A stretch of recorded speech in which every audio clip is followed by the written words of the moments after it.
Ford takes you to the heart of the action. He's getting thrills in plenty. The climax. He's back. Milburn is there, and he fires in a terrific shot.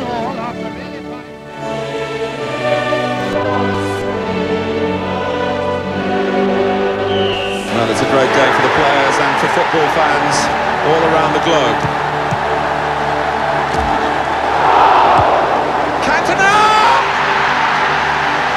The history has been made by Manchester United. Ford Cup Special. We're in Wales tonight with Cardiff, who have a special place in FA Cup history. They won it in 1927, taking it out of England for the first and only time. Their skipper, Fred Keener, not too keen to let it go. They've also enjoyed some great nights in Europe.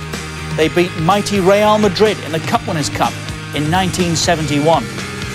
And they've almost all been to Ninian Park.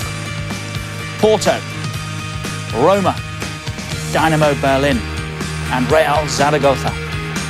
And the great John Charles played a lot of his football at Ninian Park. Charles, of course, a legend at home and in Italy with Juventus. We're at Ninian Park. Our live action from the FA Cup, sponsored by Littlewoods, is Cardiff City against Gillingham. It's a long time ago since Cardiff had their hands on that wonderful old trophy, and they've got different ambitions these days. Simply winning tonight will satisfy them. We're in the company of the England coach, who's reminded us on the way in tonight that he, in fact, has a special place in Gillingham history. Oldest player ever to turn out for Gillingham, John. No. Is that correct? No.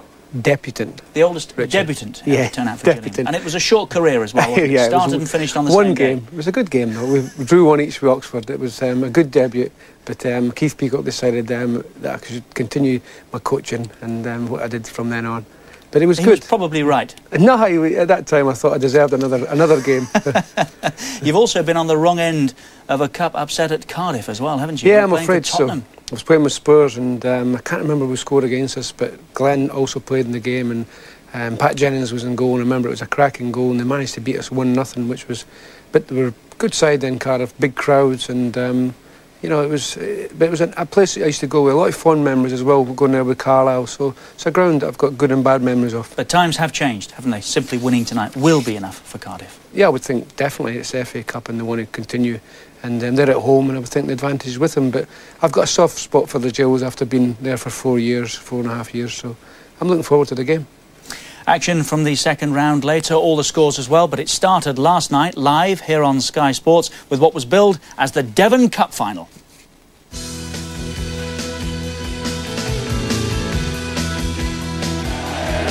To take the corner. Well, the flick on. And a shot from Ledbetter. Pin ball in there. Evans! It's ended in the back of the net.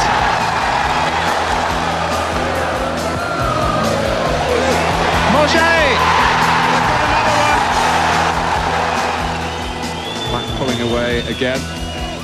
And he's got that one beautifully. And it set up a chance for Myers. And then it drilled in by Shaw. And Exeter right on half-time are back in business.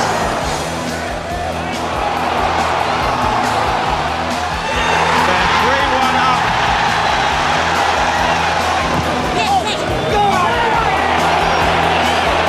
Evans. Littlejohn goes to the near post. And it's 4-1. Puts the cherry on the icing on the cake. Comprehensive for Plymouth Argyle. And that's the standard that they have to follow tonight. John, what do you expect? Cardiff-Gillingham. Well, I think it'll be a tight game, but knowing Steve White, he's always liable to score a goal in the FA Cup, and I would think they might just sneak it low. I'm hoping, as I said, the Gills at least take it. You'd like them both to win, really, wouldn't you? Back to No, I'd rather see the Gills get through, obviously because of my association, but it'll be a hard game for them, and I think the favourites are going to be the home team. Reminder, we will be seeing action from elsewhere later in the programme. Right now it is 2 Ninian Park, live, Cardiff against Gillingham. Our match commentators this evening, Andy Gray and Alan Parry.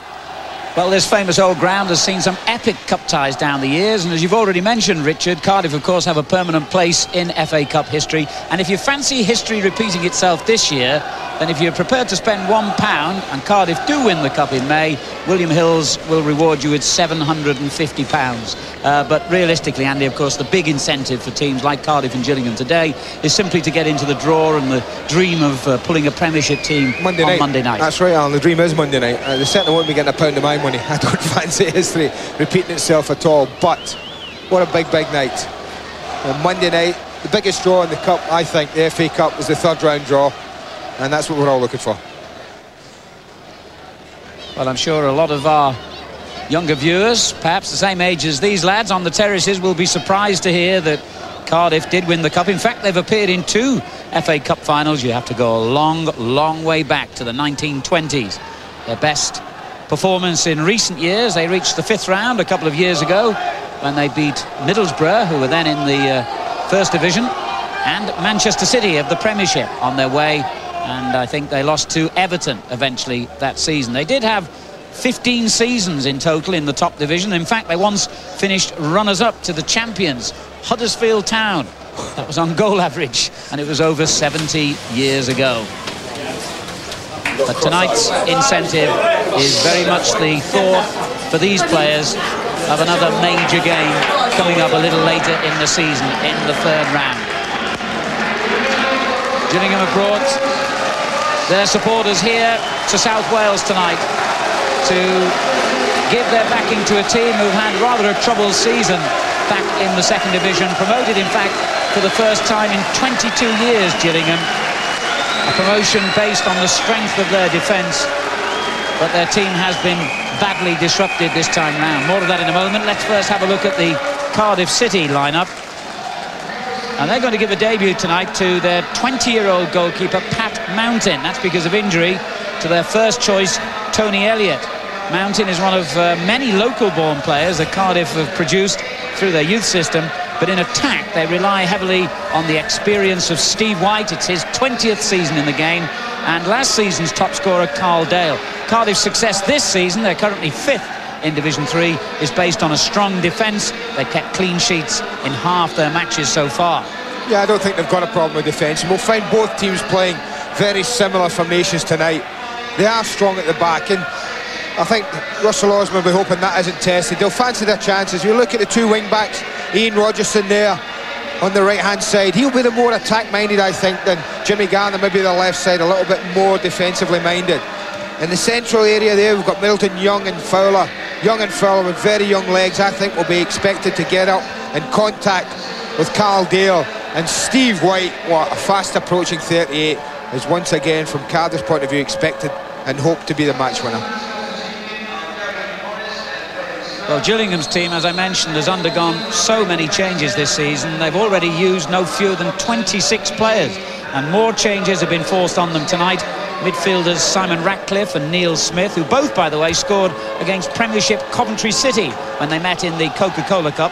They're out suspended, and they have 2 on-loan players, goalkeeper Andy Marshall from Norwich and midfielder Craig Armstrong of Nottingham Forest, who aren't allowed to play in the competition because of new rules that apply this season. They've also been without last season's top scorer, the marvellously named Leo Fortune West, who broke his leg earlier in the season. So Andy, far from a full-strength lineup for the Gills. It is a bit of a patch-up for Tony Pulis, Alan, but I think when you play players that haven't played, they've got a hunger about them, and they'll want to do well. And few appearances this season. Again, very similar, the 3 at the back, and there's going to be a big emphasis on the back 3, and I think 5 at times with O'Connor and Chapman to keep a clean sheet. As I said, the patched-up side, Cardiff will fancy their chances, but once again, you've got the likes of Butler and the typically Ife Onura up front, who will expect to maybe nick a goal for Gillingham. One of the Premiership referees in charge tonight, Paul Denson from Leicester.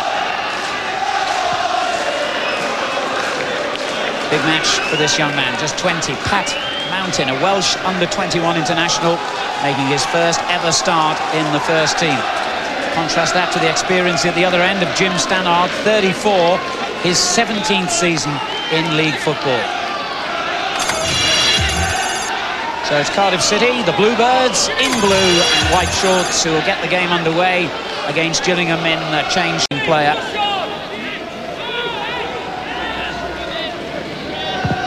Another Gillingham free kick. Eckhart goes up with Butler, who wins it and finds Onura. Problem here, and it's in. Well, that was always on the cards, wasn't it? They haven't been able to deal with any ball played up to the front two. And this time it was Butler, I think he gets the first header. Knocks it down to his strike partner. They'll be a little annoyed at Cardiff on the bench. Russell Osborne's been allowed to pull it down, turn and shoot. But look how they don't deal with it. It's a good header down. One touch. That's a good goal. Good striker's goal. Noura should be delighted.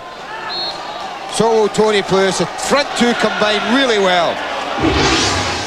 Not an easy ball to control either, this one, was it, Andy? It wasn't. Lovely strike, right in the bottom corner. His 11th goal of the season. But right from the first minute, those two have troubled him aerially. Both Butler and Onura. Yes, I'd agree with you. I think that has been on the cards. Essenthaler onto it. Excellent effort. That's a great goal. I'll tell you, that's exactly what was typical of what's been happening. It's that little lad again. Celebration, God knows what that's all about, that one. But the goal was certainly one to be admired. They played second fiddle, but it's a long ball that they don't deal with. The two front men, one by another. Look at Essenthaler's run.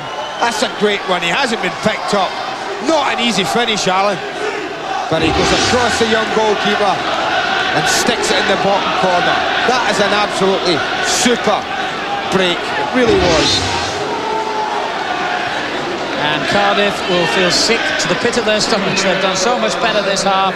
They've had a few decent attacks themselves, but now the wiggle tells the story. Another goal. His first ever, in his case, for the club. And Gillingham increased their lead to 2-0. And Scott Young goes forward for Cardiff.